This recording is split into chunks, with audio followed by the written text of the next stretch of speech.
ಸಲನಾಮಕ್ಕಿಂತ ರಾಮಾಶ್ವಮೇಧದ ತುರಗದ ಬೆಂಗಾವಲಿಗೆ ಹೊರಟವರು ಯಾರು ಅಂತ ಕೇಳಿ ದೇವನಂತೆ ಕರೆದಿದ್ದೇವೆ. ಹಾಗೆಂದುಕೊಳ್ಳಬಹುದು. ಬಂದಂತಹ ಕಾರ್ಯಕಾರಣ ಅನೇಕ ವಿಧ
ನೀನೇ ಕಾಪಾಡುತ್ತಲ್ಲಿ ಸಂಬಂಧದಲ್ಲಿ ಹಿರಿಯಣ್ಣನಾದರೂ ದೇವನೆಂಬ ಸ್ಥಾನಮಾನವನ್ನು ಪಡೆದುಕೊಂಡವರು ನಮ್ಮಣ್ಣ. ದಶರಥ ಪುತ್ರ ವಸುಧಾಕಳ ಪುತ್ರ ವಾರಿಕ ನೇತ್ರ ಸುಕೋಮಲ ಗಾತ್ರ ಅಂತಹ ಅಣ್ಣನಿಗೆ ತಮ್ಮನಾಗಿ ಹುಟ್ಟಿ ಬರಬೇಕಿದ್ರೆ ಜನ್ಮ ಜನ್ಮಾಂತರದ ಪುಣ್ಯ ಬರಲೇಬೇಕು, ವಿಶೇಷತೆ ಬೇಕು ಎಂಬ ಹಾಗೆ ಉದಿಸಿ ಬಂದವರು ನಾವು. ಆದರೇನು ಮಾಡೋಣ ಹೇಳಿ? ಪ್ರಾಪ್ತಿಸಿದಂತಹ ಒಂದು ಶಂಕೆ ವಿಪಿನಕ್ಕೆ ಐದಿದಂತಹ ಕಾಲದಲ್ಲಿ ನಡೆದದ್ದು ಸೀತಾಪಹಾರ.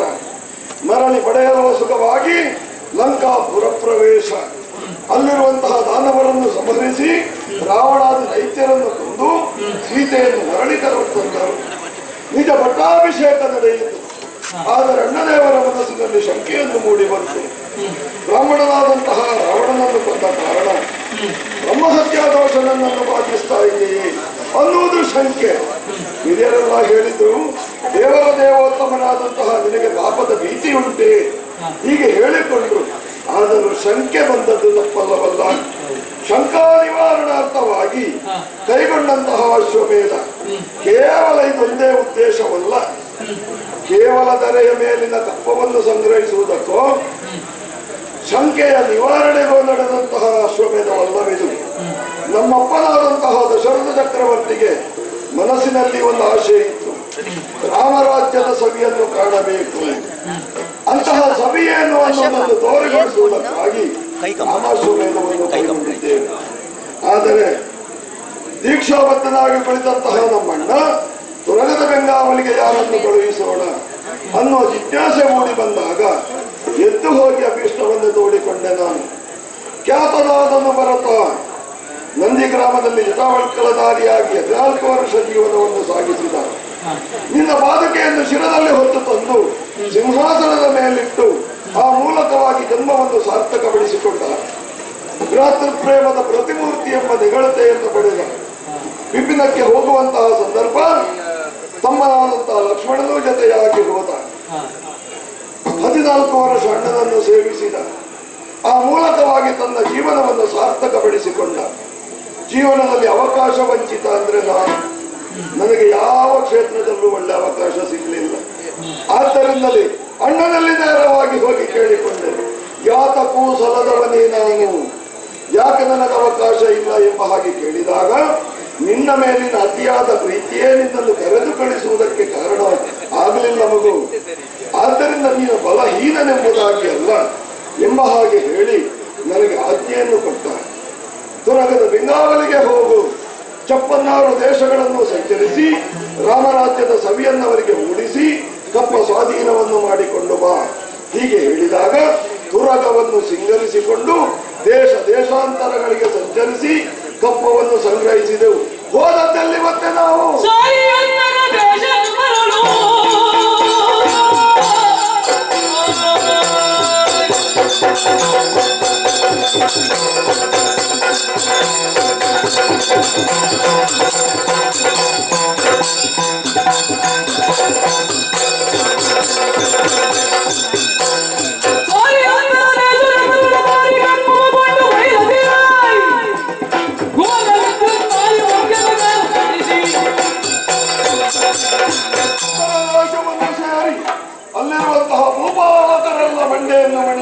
ಹಾ. ಆ ಮೂಲಕವಾಗಿ ಕಪ್ಪವನ್ನು ಸ್ವಾಧೀನಪಡಿಸಿದೆವು. ಇದರಾಗಿ ಬಂದಂತಹ ಘೋರ ವಿದ್ಯುನ್ಮಾಲಿ ಮುಖ್ಯರನ್ನು ಮಣಿಸಿ ಅವರಿಂದ ಕಪ್ಪವನ್ನು ಸ್ವಾಧೀನಪಡಿಸಿಕೊಂಡೆವು. ಹಾಗೆ ಮುಂದುವರೆದು ಬಂದದ್ದು ನಾವು ಚಕ್ರಾಂಕಿತ ಪುರವನ್ನು ಸುಬಾಹು ಮಹಾರಾಜ ಬಂಧಿಸಿದ ಪರಿಣಾಮವಾಗಿ ಯುದ್ಧವೇರ್ಪಟ್ಟಿತು. ನಮಗೆ ಜಯಪ್ರಾಪ್ತಿಯಾಯಿತು. ಸೋಲನ್ನೊಪ್ಪಿಕೊಂಡಂತಹ ಆತನ ಮಗನನ್ನು ನೆರವಿಗಾಗಿ ಕಳುಹಿಸಿಕೊಟ್ಟಿದ್ದಾನೆ. ಅವನನ್ನು ಜೊತೆಯಾಗಿ ಸೇರಿಕೊಂಡು ಮುಂದೆ ಹೋಗಬೇಕು, ಜೊತೆಯಾಗಿ ಸೇರಿಕೊಳ್ಳುತ್ತೇನೆ ಅಂತ ಹೇಳಿದ್ದಾನೆ. ನಿರೀಕ್ಷೆಯಲ್ಲಿ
ಸ್ವಾಮಿ, ಈ ಚಕ್ರಾಂಕಿತ ನಗರಕ್ಕೆ ನನ್ನ ತಂದೆಯಾಗಿರುವಂತ ಸುಬಾಹು ಮಹಾರಾಜರು ಅತ್ಯಂತ ಪ್ರೀತಿಯಿಂದ ಇಲ್ಲಿಯ ಆಡಳಿತವನ್ನ ನಡೆಸಿದವರಿದ್ದಾರೆ.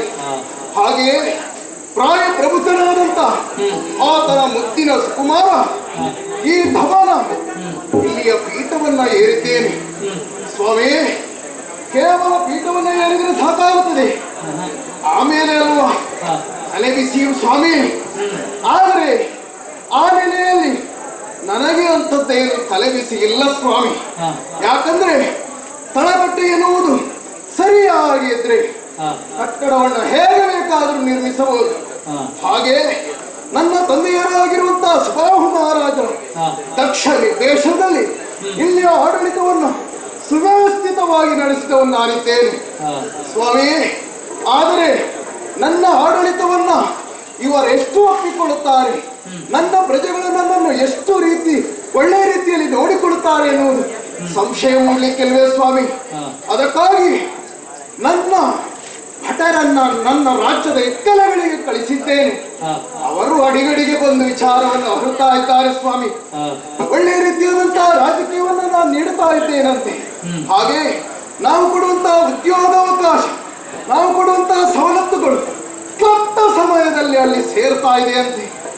ಇನ್ನೂ ಸಂತೋಷದಾಯಕ ವಿಚಾರ ಅಂದ್ರೆ ಸ್ವಾಮಿ, ನನ್ನನ್ನು ದೇವತಾ ಸ್ವರೂಪದಿಂದ ಎಲ್ಲರೂ ಪೂಜನೀಯ ಭಾವದಲ್ಲಿ ಕಾಣ್ತಾ ಇದ್ದಾರಂತೆ. ಇದಕ್ಕಿಂತ ದೊಡ್ಡ ಭಾಗ್ಯ ಏನಿದೆ ಸ್ವಾಮಿ.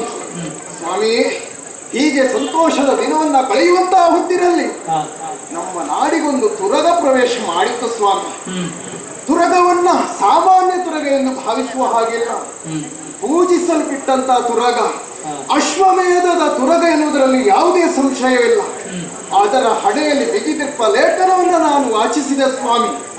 ಪಳ್ಪೊಳ್ಳವರ ಕಟ್ಟಿ ಕಾದುವುದು, ಬಲಹೀನರಾದವರು ಕಪ್ಪವನ್ನ ಕೊಟ್ಟು ಅವರಿಗೆ ಶರಣಾಗುವುದು. ಸ್ವಾಮಿ, ಕ್ಷತ್ರಿಯರಾದವರಿಗೆ ಇಂತಹ ವಾಕ್ಯಗಳನ್ನ ಓದಿದ್ರೆ ಬಿಸಿ ರಕ್ತ ಏರ್ಲಿಕ್ಕಿಲ್ವೇ ಸ್ವಾಮಿ. ಆ ಬಿಸಿಯಲ್ಲೇ ಹೋಗಿ ಕುದುರೆಯನ್ನ ಕಟ್ಟಲಿಕ್ಕೆ ಹೇಳಿದ್ದೇನೆ. ಕುದುರೆಯನ್ನು ನಮ್ಮವರು ಕಟ್ಟಿದ್ದಾರೆ, ಅಷ್ಟೇ ಗೊತ್ತು ಸ್ವಾಮಿ. ಅದರ ಬೆಂಗಾವಲಿಗಾಗಿ ಬಂದಿರುವಂತ ಅವರ ದೂತರು ಬಂದು ಆಡಿದಂತ ಮಾತು, ಕುದುರೆಯನ್ನ ಬಿಟ್ಟು ಕೊಡಬೇಕಂತೆ. ಅದು ಅಲ್ಲದಿದ್ರೆ ಕಪ್ಪಗಾಡಿಗೆ ಸಹಿತವಾಗಿ ಅವರ ಪಾದಕ್ಕೆ ಎರಗಿದರೆ ಕ್ಷಮೆಯನ್ನ ಕೊಡ್ತಾರಂತೆ. ನಮಗೇನು ಚಿಂತೆ ಇಲ್ಲ ಸ್ವಾಮಿ. ಸಕಲ ಶಸ್ತ್ರ ಪಾರಂಗತನಾದ ಈ ವೀರ ತಮ್ಮನಿಗೆ ಅಷ್ಟೇ ಅಲ್ಲ, ನಮ್ಮಲ್ಲಿ ಸುಸಜ್ಜಿತವಾದಂತ ಸೈನ್ಯ ಬಲ ಇರುವಾಗ ಇದಕ್ಕೆಲ್ಲ ಚಿಂತೆ ಮಾಡುತ್ತೇವೆ ಸ್ವಾಮಿ. ಸಂಗ್ರಾಮವೇ ಸರಿ ಎನ್ನುತ್ತಾ ನಿರ್ಧಾರಕ್ಕೆ ಬಂದು ಘನಘೋರವಾದಂತಹ ಸಂಗ್ರಾಮ. ಯಾರು ಬಂದಿದ್ದಾರೆ ಯಾರು ಹೋಗಿದ್ದಾರೆ ಎನ್ನುವ ಲೆಕ್ಕ ಇಲ್ಲ ಸ್ವಾಮಿ. ಆದರೆ ಕೊನೆಗೊಬ್ಬ ಹನುಮಂತ ಎನ್ನುವ ಬಂದು ಕಥೆಯನ್ನ ಇನ್ನೇನು ನನ್ನ ತಲೆಗೆ ಅಪ್ಪಳಿಸ್ತಾನಂತಂದ್ರೆ ಮುಷ್ಟಿಯ ನಮಗಿದು ಮೃದುವಾಗಿ ನನ್ನ ತಲೆಯ ಮೇಲೆ ಒಂದು ಬಿಟ್ಟ ಸ್ವಾಮಿ. ಅಷ್ಟೇ ಗೊತ್ತು, ಎಲ್ಲವೂ ಜ್ಞಾನೋದಯವಾಗಿ ಹೋಯಿತು. ಯಾರು ಪೂಜಿಸಿದ್ದು, ಯಾರಿಂದ ಪೂಜಿಸಲ್ಪಟ್ಟಂತ ಇತ್ತರಾಗ ಹೌದು ಸ್ವಾಮಿ.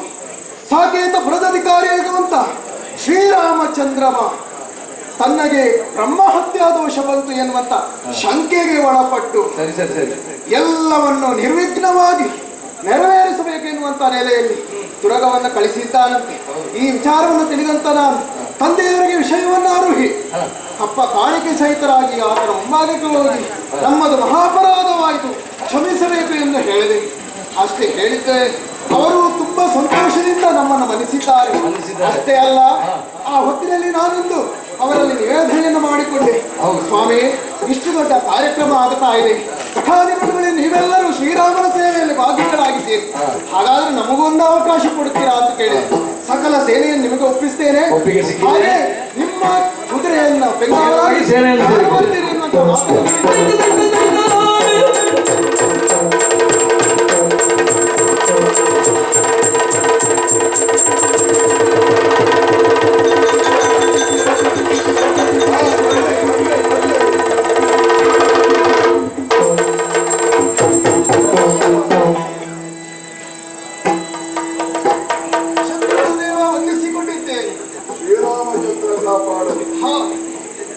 ಎಲ್ಲರೂ ಸೇರಿಕೊಂಡು ನಿನ್ನ ಪಕ್ಷವನ್ನು ಸೇರಿಕೊಡುತ್ತೇವೆ ಎಂಬ ಹಾಗೆ ಮಾತನ್ನು ಕೊಟ್ಟವರು. ಹೌದು, ರಾಮಸೇನೆಗೆ ಯಾರಾದ್ರೂ ಬರ್ತಾರೆ ಅಂತಾದ್ರೆ ಬೇಡ ಹೇಳುವವರು ನಾವು ಇಲ್ಲವೇ ಇಲ್ಲ. ಆದ್ದರಿಂದ ಅವಕಾಶವನ್ನು ಕಲ್ಪಿಸಿಕೊಟ್ಟಿದ್ದೇವೆ.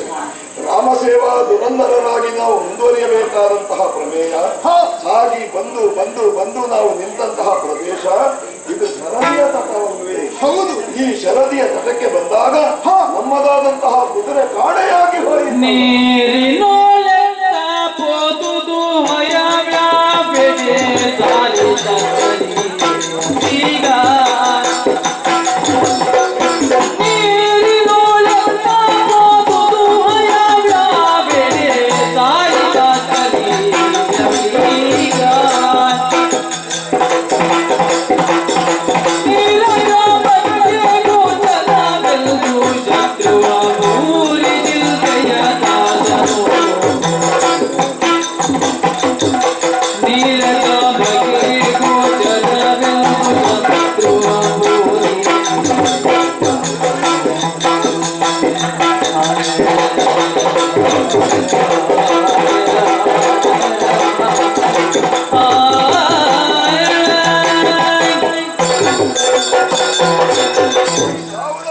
ಒಂದು ಪಟ್ಟಣವನ್ನು ಸೇರಿ ಕುದುರೆ ನಮಗೆ ಕಾಣಲಾಗಿ ಹೋಯಿತು ಅಂತಾದ್ರೆ ಎಲ್ಲೋ ಮರೆಯಲ್ಲಿರಬಹುದು ಅನ್ನುವ ಹಾಗೆ ನಾವು ಭಾವಿಸಬಹುದಿತ್ತು. ಆದರೆ ಇಲ್ಲಿ ಹಾಗಲ್ಲ. ಶರದಿಯ ತಟಕ್ಕೆ ಬಂದಂತಹ ಕುದುರೆ ಶರದಿಯೊಳಗೆ ಇಳಿದು ಮಾಯವಾಗಿ ಹೋಯಿತು. ಆಶ್ಚರ್ಯ ಆಗ್ತಾ ಇದೆ. ಆದರೂ ಸತ್ಯವಾದಂತಹ ವಿಚಾರವಾದ್ದರಿಂದ ಒಂದೊಮ್ಮೆಗೆ ನಮಗೆ ಜಿಜ್ಞಾಸೆ ಮೂಡಿ ಬಂತು. ಚಿಂತಾತುರನಾದ ನಾನು. ಹಾಗೆಂದು ಚಿಂತೆ ಶಾಶ್ವತವಲ್ಲ. ಶ್ರೀರಾಮಚಂದ್ರನ ಕರುಣಾ ಕಟಾಕ್ಷ ನಮ್ಮ ಮೇಲೆ ಇದ್ದ ಕಾರಣವೇ ಇಲ್ಲಿಗೆ ಆಗಮಿಸಿದ್ರಲ್ಲ ನಾರದರು. ನಾರದರೇ ಬಂದು ಆಡಿದ್ದಾರೆ.